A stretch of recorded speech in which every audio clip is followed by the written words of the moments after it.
سلامونه! غواړم په پیل کې له تاسې ټولو درنو لیدونکو مننه وکړم. ستاسې په مرستې موږ خپلې موخې ته نږدې شوي یو چې په سایکوټوګو کې ارواپوهنې ته زیات لاسرسی ولرو. راځئ چې پیل یې کړو. موږ ټولو په خپل ژوند کې اضطراب تجربه کړی دی، خو د اضطراب دقیق تعریف څه دی؟ کله چې له سټرس یا اضطراب سره مخ یاست، په وجود کې مو څه پیښیږي؟ سټرس ستاسو په رګونو څه اغیزې لري؟ دلته شپږ نښانې ذکر شوي چې د اضطراب له تجربه کولو سره به ستاسو پر وجود ښکاره شي. له ټولو وړاندې راځئ لومړی سټرس وپېژنو. سټرس معمولا رواني او عاطفي حالت ته ویل کېږي، او هغه مهال چې ځینې خلک په منفي شرایطو او یا هم په جسمي او عاطفي حالت کې له اختلال سره مخ وي تجربه کوي یې. اضطراب د یوې نامعلومې پایلې په اړه د نارامۍ، خفګان او یا هم د بېقرارۍ احساس ته ویل کېږي. ډیری خلک د خپل ژوند په اوږدو کې سټرس او اضطراب تجربه کوي، او دغه پدیدې کولی شي چې د یو شخص پر ژوند منفي اغیزه وکړي. که څه هم سټرس او اضطراب ډېرې ورته فزیکي او احساسي نښانې لري، لکه نارامۍ، فشار، سردرد، لوړ فشار او بېخوبي، خو په ورته وخت کې د دې دواړو پدیدو ریښې او تعریفونه بیا جلا دي. تاسې معمولا پوهیږئ چې څه شی ستاسو د سټرس لامل ګرځي، خو اضطراب بیا کیدای شي په ناخبرۍ کې تاسو ته پیښ شي. اوس به راشو لسته.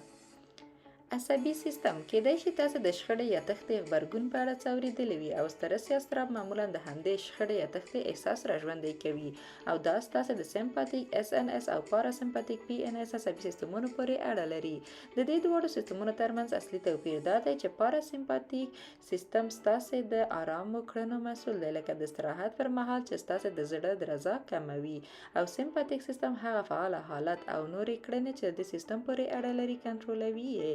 کله چې تاسو سټرس یا اضطراب لرئ، ستاسو د سمپاتیک عصبي سیستم په چټکۍ فعالېږي، او کله خو له ټاکلې اندازې هم زیات شي. هاضمه سیستم خواړه مو په ډیره سختۍ سره هضم کېږي، او دا کېدای شي بدې پایلې ولري. تر ډیره هاضمې پروسه په یو ارامه حالت کې پیښیږي. په همدې اساس ویلی شو چې پورتنۍ دوه سیستمونه د سټرس پر مهال بېلابېلې اغیزې لري. کله چې سټرس او اضطراب تاسو یو فعال حالت ته بیایي، د هضمیت پروسه له خنډ سره مخ کېږي. د تمې خلاف یا په غیر سالم ډول د وزن کموالی، ځکه چې سټرس او اضطراب په اوږدمهاله توګه ستاسې هضم کموي او اشتها مو هم زیانمنوي. کېدای شي د سټرس له امله د ولږې لږ احساس ولرئ، او یا هم په رواني توګه د خوراک په حالت کې ونه اوسئ. څلورم، بېخوبي او ستړیاوې. کله چې ستاسې ذهن او وجود د اضطراب له امله په یو ساعت کې 100 مایله پلې مزل کوي، دا چاره منطقي بریښي، خو ستاسې پر خوب هم اغیزه کوي، او وجود به مو بیرته په اسانۍ د استراحت حالت ته ورنشي.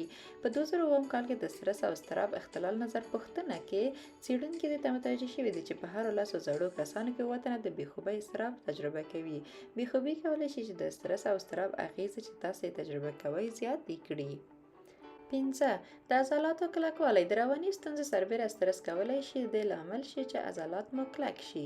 دوامداره ستونزه کولی شي چې د وجود د غړو د درد لامل هم وګرځي، او له څو دقیقو تر څو ورځو پورې دوام پیدا کړي. 6. د رګونو موښل او زیان. سټرس او اضطراب د وینې فشار د زیاتوالي لامل ګرځي، او د وخت په تېرېدو سره کولی شي چې ستاسې د وجود رګونه له اندازې زیات وموښي. ممکن دا چاره پر قلبي ناروغۍ د اخته کېدو لامل هم وګرځي، خو لا تر اوسه روښانه نه ده چې پر قلبي ناروغۍ د اخته کېدو چانس څومره زیات دی، او په طبیعي توګه دا نه یوازې تضمیني ده، او نه هم هغه کسان چې اوږدمهاله سټرس لري رامنځته کېږي. پورتنیو ټولو موضوعاتو ته په کتو سره راځئ دا په زړه پورې برخه هم وګورو چې ځینې مسایل لکه سټرس او اضطراب له ذهني برخې ورهاخوا په نورو کومو برخو اغیزه کولی شي. په دې برخه کې نورې کومې تجربې پیژنئ یا مو تجربه کړي دي؟ مهرباني وکړئ موږ ته په کومنټونو کې ولیکئ. که مو دا ویډیو خوښه شوې وي، مهرباني وکړئ د سټرس او اضطراب په اړه زموږ نورې ویډیوګانې هم وګورئ، او درسره خوښ یا لایک یې کړئ. مهرباني وکړئ د نورو ګټورو موضوعاتو په اړه زموږ چینل درسره سبسکرایب کړئ. لیدو مو منندوی یو.